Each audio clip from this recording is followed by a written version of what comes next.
Well, it's day 4. Day 4 of saying bye to the old fridge. Come on, that didn't work. I'm just trying to turn the light on. Day 4 of saying bye to the old fridge. The plushies had just been washed yesterday.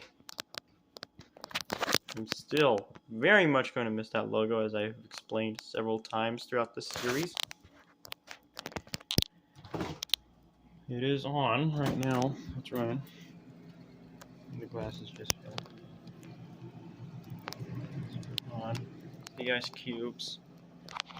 There's that industrial pack of eggs right there. There's the bread stuff in there. We have it in there for, I forgot what was the reason, but we have it in there. But it makes that noise. It's normal. It's been making that noise since we had it. But this is day 4. Tomorrow we're taking everything off of it. So the plushies are coming off. Everything inside the fridge is coming out. And I have no idea where we're going to put it, but we'll find somewhere to put it.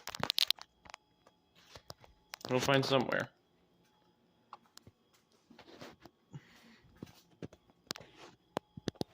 But anyways, that's day 4. Saying bye to the old fridge. We'll be going to Mexico Sunday. This is day 4, and goodbye.